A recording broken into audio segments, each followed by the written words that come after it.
First, I said at the beginning that there's no panacea, whether it's an elected school board or an appointed school board.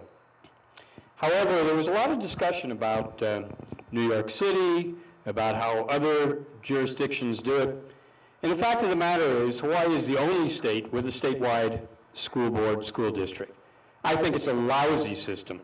If I had my way, on the ballot would be appointed school board, elected school board, abolish the school board.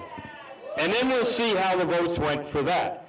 Because, for example, the people in the neighbor islands take great umbrage at the fact that a group of people sit down on Miller Street that they don't know and they haven't voted for, who make decisions for them on the neighbor islands to tell them, for example, no, you can't change your graduation night because we have the calendar, and that's it. I'm sorry Cindy left, but I don't see how either the elected school board or the appointed school board was going to solve her problem in the classroom with a teacher. The other point is, the real issue should be decentralization of our educational system. There's no other answer for that. There's no other alternative.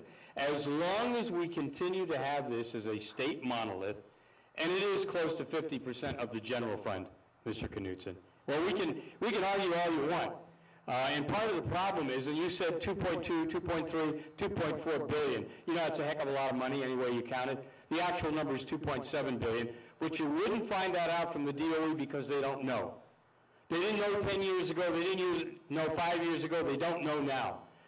I sat on the Felix investigation committee, which was brought up, and we asked the DOE people numbers, and they did not have them. And that's shameful, and that's outrageous that we're spending 2.2, 2.3, 2.4 billion.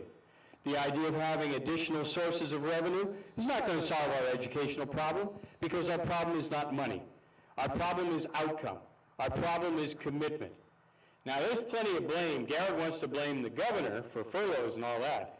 But the fact of the matter is, it was the DOE, the BOE, the HSTA that threw the keiki under the bus. All they cared about was their salaries, their benefits. They did not care about the children in this community. And that's the way it is. And that's why I don't think really it's going to be changed one way or the other significantly by changing to an appointed board. But at this point, something has to be done, because we've seen 20 years, 30 years, 40 years of inactivity, inaction. You can quote figures about, oh yeah, we're making steps here, we're going forward and all that. But parents of public school children just know that that's not true for most of their keiki. And the other fact of the matter is, I absolutely agree with what you said, with what Pamela said about changing things in the legislature. But I don't remember the school board ever coming to the legislature and saying, look, we're standing up for the kids, and this is what we want. These are changes what we want. I never heard the board say that. I never heard you come and stand up to the legislature. And one of the reasons you don't stand up to the legislature is because most of the legislators share the same philosophy and political party as members on the Board of Education. That happens to be a fact, whether you like it or not. The fact that you want recall, so do I, Pamela. I've introduced it every year since 1997. Initiative, referendum, recall at the state level for every appointed or elected person. It's not gone anywhere because of the legislature and the makeup of it right now. If we are serious about improving our public school system and the delivery of education, then we should listen to the many good suggestions that have come from individuals, that have come from all of the task forces that we've had, and the blue ribbon panels, going back to one when Ben Cayetano was lieutenant governor of the state. You can still read through that. You can look at the suggestions that were made, and none of them were adopted. So I say again, if people are really determined to make the changes, then they will stand up and say, this is it. If we don't get these changes, we will not go forward. But I have not seen that. We know we don't have political will and political spine in the legislature, but we certainly don't have it in the Board of Education. And this governor is the only one that stood up and she argued. And as I say, it was a combination of individuals that decided on the course of action. I think it is outrageous that we had the furloughs of teachers, outrageous that we sank to 163 instructional days.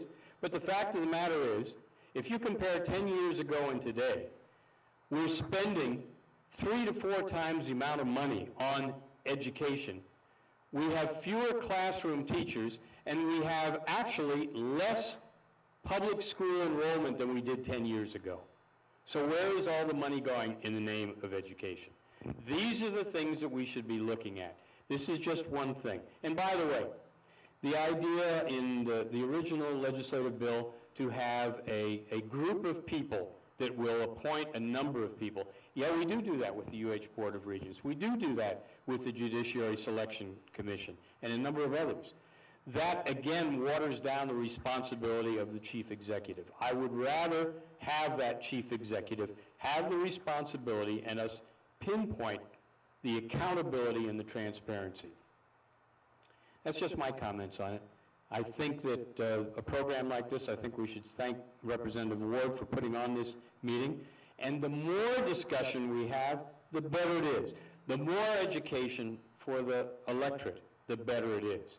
As was pointed out, the Star Advertiser with their voter's guide, I think, is a very helpful thing. We need more of that. But the other part of it is, as Garrett said, well, Walter Dodds could get elected and so-and-so could get elected on their name recognition. Is that what we really want?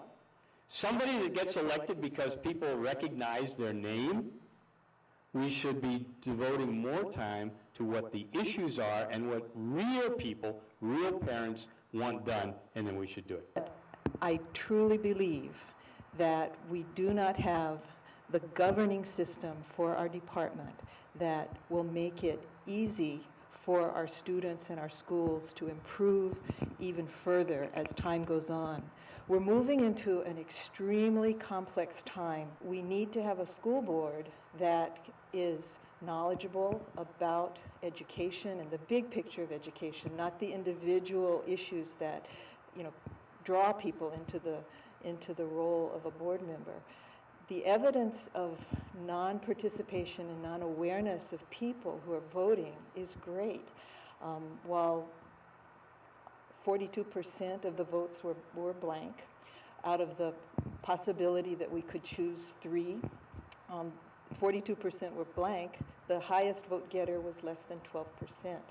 And I think this is quite indicative of people's lack of awareness, certainly not their lack of interest in public education, but their lack of awareness of who they're voting for and choosing rather than voting to simply leave a ballot blank. If you look to HSTA to help you make a decision, they only were able to identify one person on the Oahu at Large group to endorse. And so if HSTA couldn't even come up with more than one, it's very difficult for the average voter. The accountability issue, I think, is quite important. As a school principal, those of us in the schools look up and we're very confused about who's in charge, because it does seem that we have a super school board in the legislature many times. It doesn't always seem that the department defers to different people, and we really wonder, who's making the decisions. And if the governor were to appoint the board members, we would hold that governor accountable. Only 1% of the votes were blank on the governor's race, in contrast to 42% in the Board of Education race. So people do pay attention to the governor and to what that governor does. And an appointed board would be clear that the governor is in charge and that the appointed board would need to do what is best for education. Nobody, whichever person is elected governor, they are going to want to have a good public education system. They're not going to put in their cronies into that position. It would just make no sense at all. Just as with the Board of Regents, there is opportunity for public input on all governor appointments, and the Senate has to make the final decision too. So there are checks and balances within that process.